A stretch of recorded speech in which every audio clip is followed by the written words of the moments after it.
what will your children, whether you have kids or not, what will your children, current or future children, say that they will have learned from you growing up under your parenting? What will be some of the qualities and characteristics and traits that they will say they have learned from you? What do you want them to learn from you? Right? So much of parenting and the life lessons is caught as much or more than is taught. So just keep that in mind as well along your journey of parenting. But I think that's a very powerful question. And then another great question: what do you want your family legacy to be? Just period. What do you want your family legacy to be? And what will be the positive ripple effects of your parenting?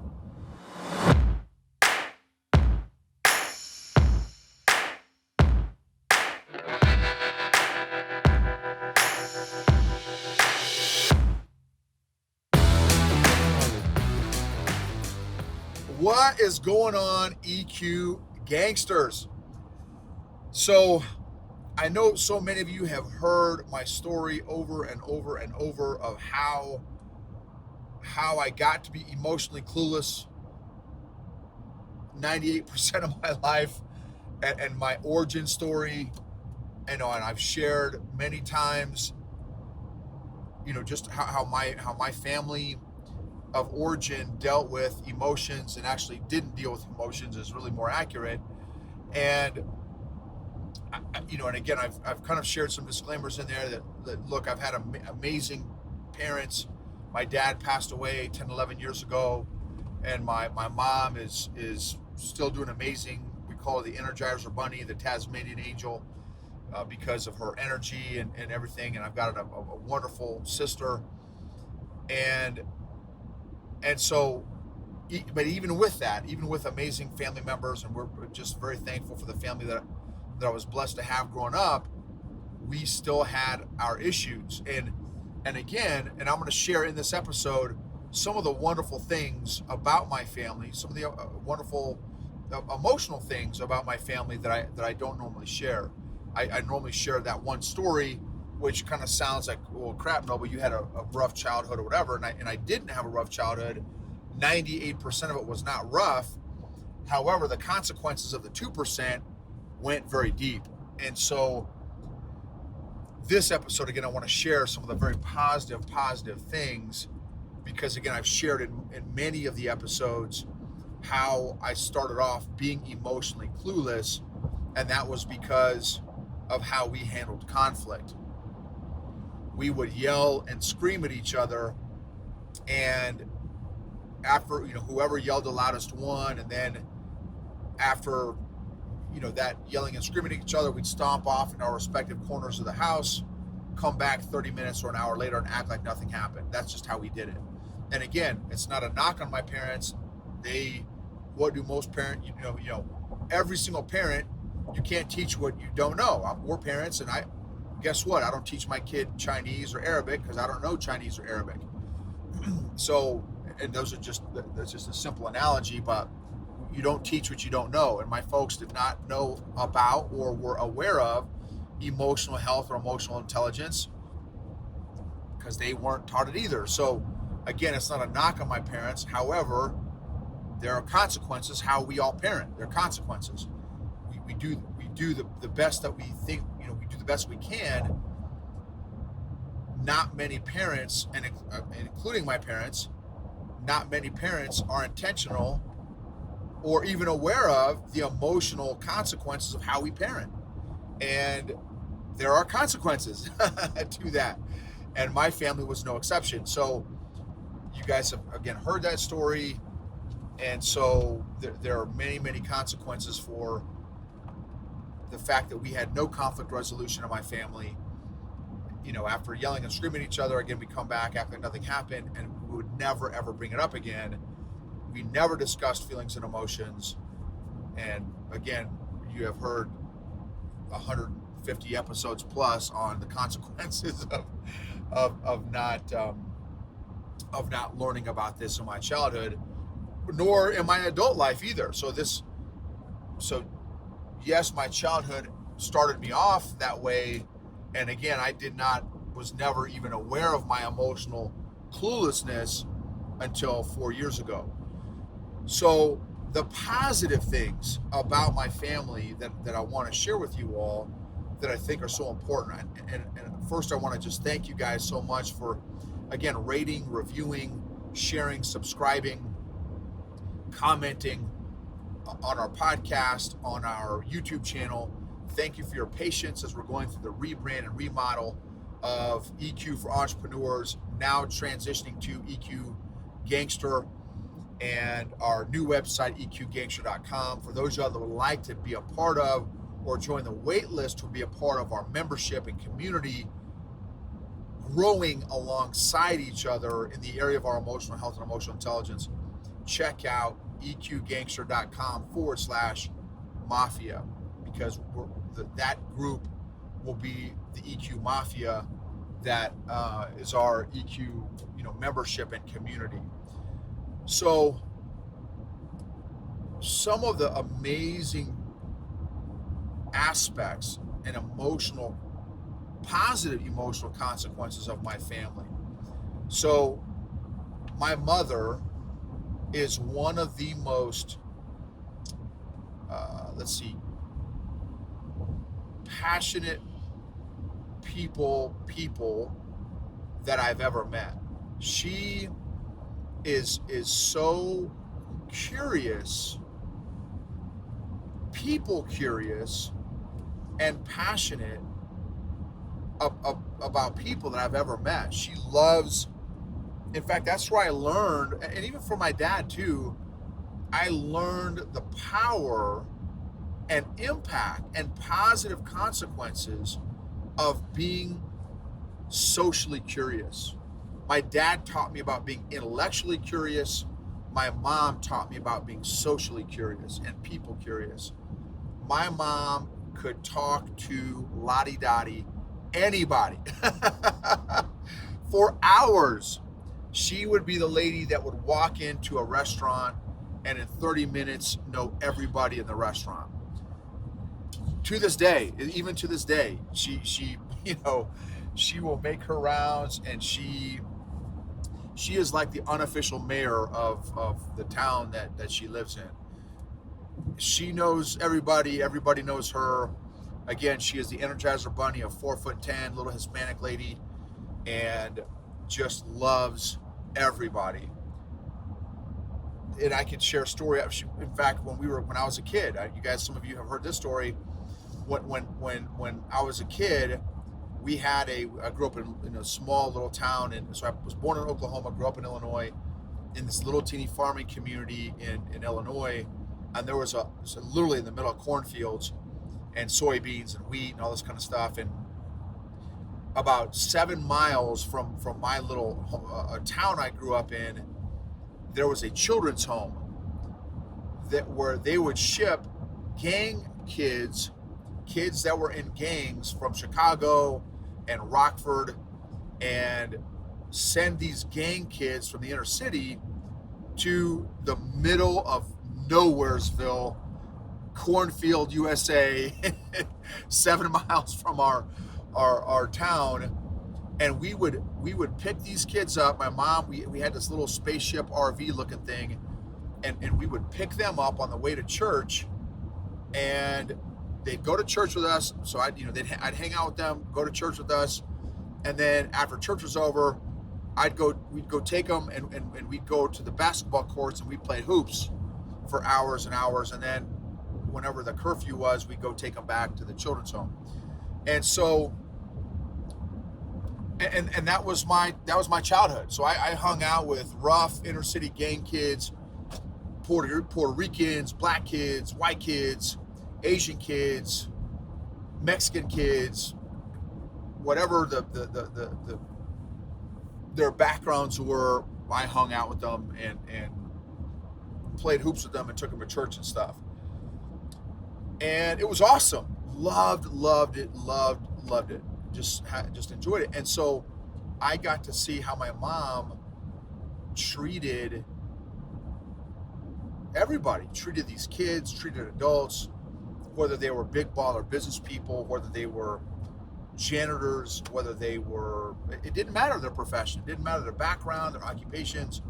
Mom loves everybody equally, and is just fascinated with every single human being she gets an opportunity to connect with. Fascinated.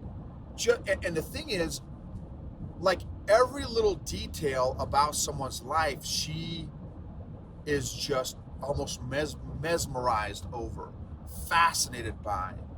And to see as a kid, to see that dynamic, you know, especially as a, you know, I'm a people guy, especially as a people guy, it was fascinating to me. Not only to watch my mom in action and how she would, you know, how she would just was so fascinated, genuinely fascinated by everybody. To watch that was amazing. But then to see the impact on the other person. My mom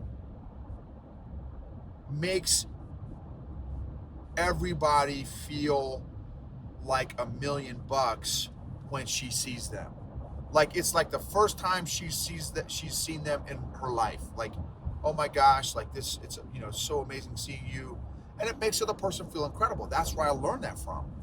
Well, same. So that's one thing. My mom also, if someone was down on their luck, if they were, you know, doing drugs or alcoholic or homeless or whatever, she'd scoop them up.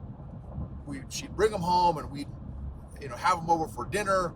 They'd stay over. They'd live at our house for a week or two at a time until, you know, mom could help get them back on their feet or get them plugged into a local church that would take care of them, or, you know, homeless shelter or whatever. And so I got to see this in action, love in action. Not just, oh yeah, I love everybody and treat everybody poorly. Genuinely love, excuse me, love in action. And again, the emotional consequences on me were tremendous. To see the impact that my mom had and has on people is something that I want to continue as part of my legacy in how I treat people. Not from a place of emotional neediness, which is where I used to be, where I used to come from for 98% of my life before I was emotionally healthy or emotionally healthier. I'm working on getting emotionally healthier. I used to come from a very emotionally needy place, an emotionally dependent or codependent place, which is not a healthy place to come from. Now I feel like I can genuinely love people with proper boundaries for them and me from a much healthier place emotionally. Not out of a place where I'm seeking to be validated or affirmed or valued or seeking out other people for my identity, but loving them for who they are because I genuinely love them, not, again, because I'm trying to meet some unspoken or even unrecognized emotional need, which is, again, a much better place to come from now that I'm much healthier emotionally. And so then also, so for my dad, he had a much different personality than my mom. For those of you all that know, there's a book called Personality Plus. He was a phlegmatic melancholy. The phlegmatic melancholy, for those of you not familiar with that, he's a very chill, he was a very chill, quiet, humble, level-headed, down-to-earth guy that was a genius, literally a genius. And, you know, he was a little bit socially awkward, and I think partly because of his emotional intelligence. I'm sorry, his mental, his intellectual intelligence, his IQ. He was a genius, like a legit genius. And he got his he was top 5% in his medical class, got burnt out his first or second year, and he took a break. How he took his break from med school was getting his pharmacy degree. So got his pharmacy degree, and then once he finished his pharmacy degree, that was his break. He went back and finished med school, finished at the top of his class, still somewhere in the top, 5% or whatever, and eventually became a family practice doctor and then an emergency room doctor for 30 plus years. Very, very, very, very intelligent dude. And so a little bit socially awkward. Some of you guys have heard that episode that I did recently on that I'm a second generation hugger. I got my hugging from my dad. And again, it sounds funny, but it's true. I saw him transform people's vibe or being just by hugging them. He was this big, giant, 6'3.5", 6'4", 285-pound teddy bear that would engulf you, and for that moment in time, that brief moment in time, you just felt completely loved. It was amazing, and you would just feel this almost an overwhelming peace and calmness and gentleness and kindness and presence and being when he hugged you. And I got to see that as a kid. He would take me to the ER with him, and families, this is all pre, all the crazy legal stuff. Now he wouldn't have been able to do that, but back in the days, all the pre getting sued by everybody for blinking wrong or having all the different lawsuits that are going on nowadays, he would hug you, and they'd come in, screaming, freaking out in the ER, and here's this big giant doctor in this white coat that can be very intimidating, and he would just hug the family, and it was crazy. Like literally, they would just almost immediately calm down, and once they calmed down after his hug, he was able to say, okay, where does it hurt? What's wrong? What's going on? And he was able to, make the necessary medical prognosis, and, figure out what to do with them. And so I learned how to hug very specifically, but just to see the difference in how my mom loved people and how my dad loved people was just a really neat dynamic. And then also from my dad, I learned the intellectual curiosity piece when even starting in junior high and all the way through high school and beyond into my adulthood, he started asking me questions. And my dad was not a shallow dude. My dad had one level, and that was deep. and like in junior high and high school, it would hurt your head deep. Some of the questions that he would ask, it was just, and initially I'm like, Dad, why are you asking me, man? I'm a kid. Like, what do I know? I don't know what's going on. I have no idea what's going on. And he's asking these deep, philosophical, meaningful questions. The meaning of life, the purpose of life. What does God's love mean? Who is God? What does Jesus mean? What does, his favorite book in the Bible was the book of John, which he memorized word for word. The entire book of John, he memorized verbatim. It was incredible, man, this guy. So just his intellectual curiosity. Well, another thing I remember about my dad, and you guys have shared this on one of the episodes before, but to teach me mental toughness and emotional control. I remember one time there was a foot of snow on the ground, and he said, hey son, let's go. I was in high school, I was in high school, maybe sophomore in high school, and he said, hey, let's go for a walk.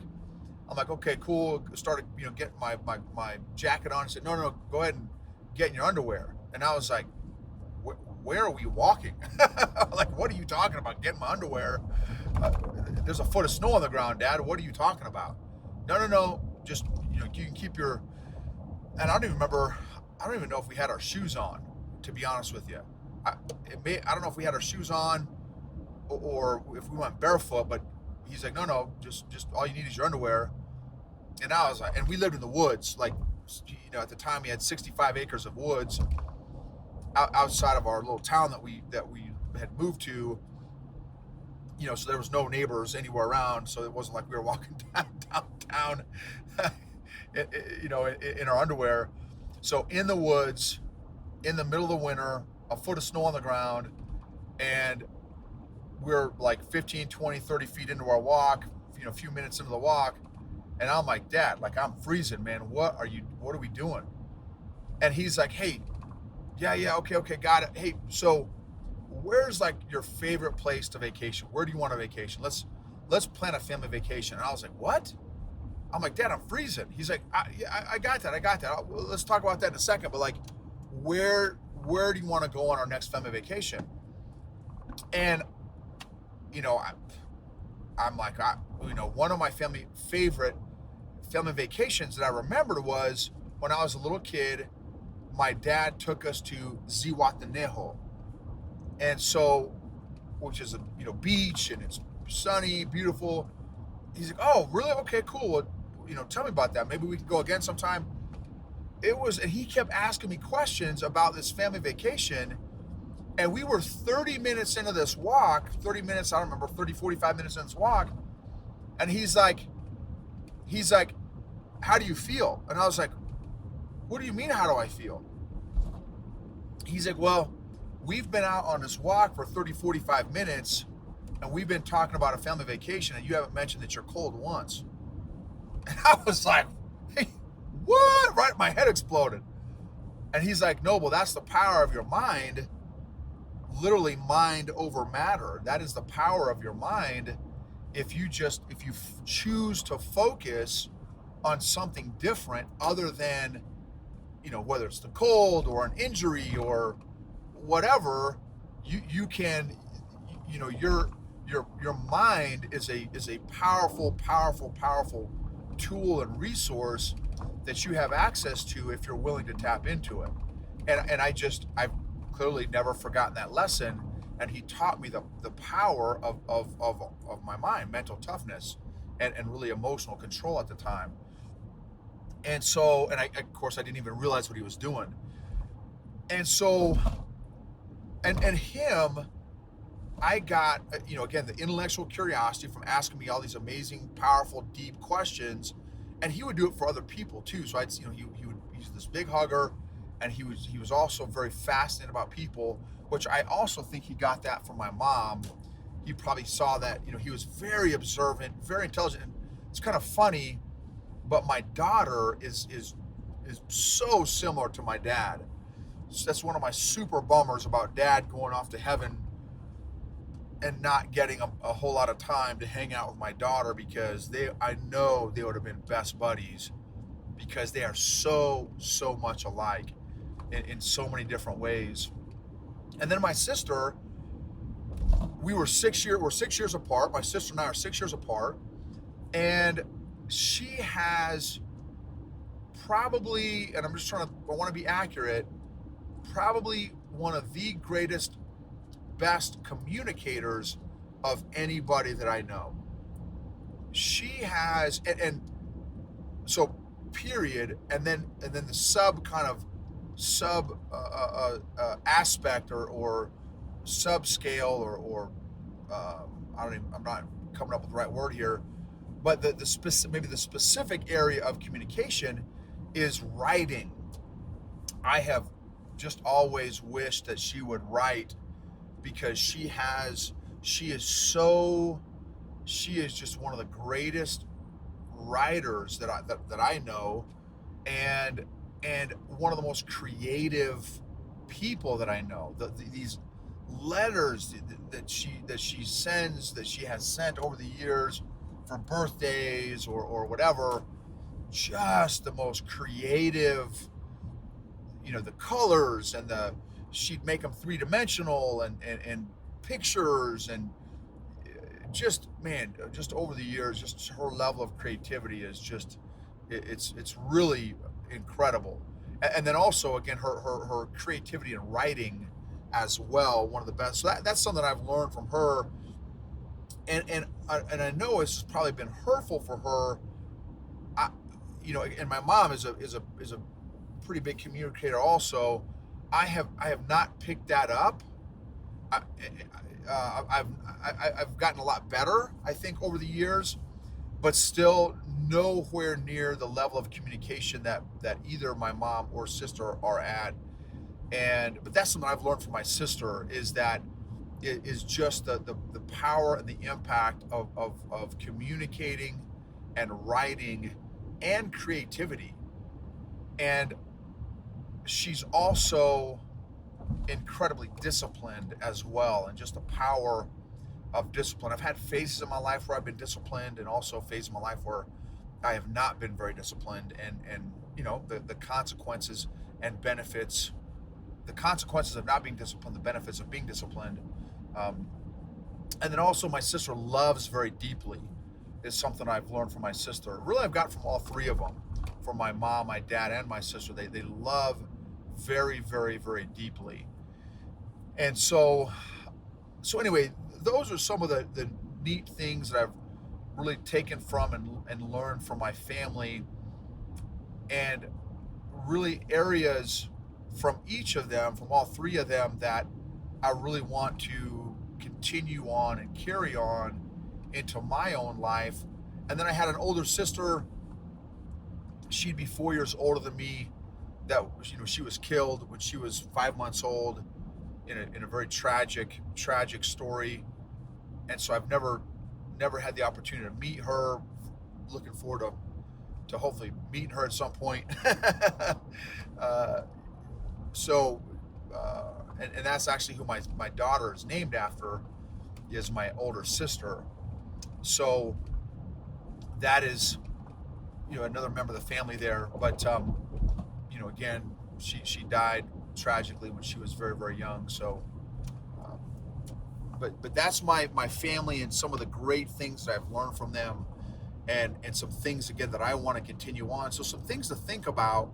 What have you learned from your family? What are some great traits and qualities and characteristics that you have learned from your family, even if your family is emotionally dysfunctional like my family? I don't think there is a family that doesn't have some degree of emotional dysfunction. It's just a matter of to what degree, and regardless of and maybe you've had a very abusive childhood or very rough childhood, are there some things that you can still extrapolate that was positive, that you can learn, or maybe what not to do? Maybe you've learned some lessons of what not to do. Can you think of, how can you be intentional at learning the positive things that you can learn from your family, your family of origin, your birth family, and that you can apply, be intentional about applying to your own family, and really, as part of your family legacy, that you can incorporate, be intentional at incorporating your family legacy. Maybe you can make a list. What are the positive things I've learned from my family over the years, and maybe even do it by phases. So, during my high school years, this is what I learned from my family. During like elementary years, during middle school years, during high school years, during college, during my adult years, this is what I've learned from my family. And here are the different aspects and qualities and characteristics that I want to transfer into my own family legacy and leave as one of my family legacies. Here's another great question. What will your children, whether you have kids or not, what will your children, current or future children, say that they will have learned from you growing up under your parenting? What will be some of the qualities and characteristics and traits that they will say they have learned from you? What do you want them to learn from you? Right? So much of parenting and the life lessons is caught as much or more than is taught. So just keep that in mind as well along your journey of parenting. But I think that's a very powerful question. And then another great question: what do you want your family legacy to be? Just period. What do you want your family legacy to be? And what will be the positive ripple effects of your parenting? And just think about this too. This is another powerful thought. As you get healthier emotionally, right? You take ownership of your own emotional growth journey, and you take ownership of your own healing, your emotional growth. How will that impact your family? How will that impact your children as you begin to take ownership of your healing?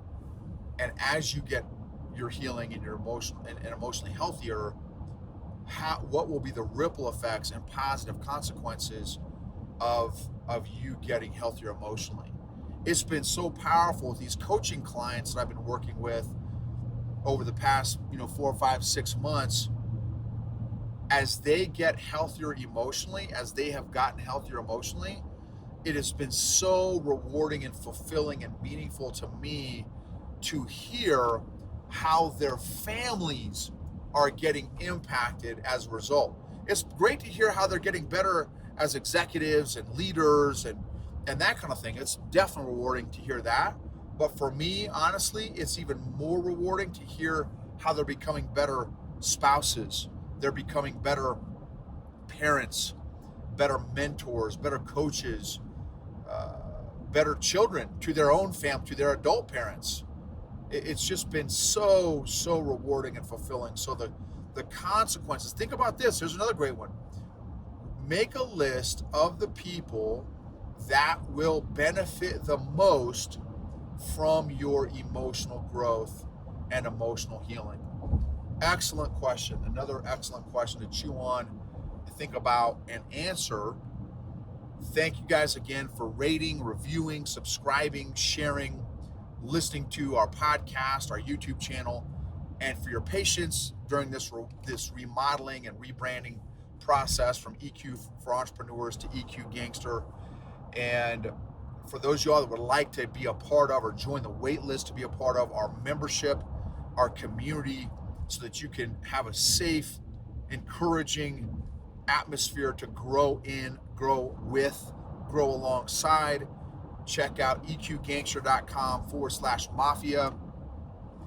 If you don't deal with your emotional issues, your family will.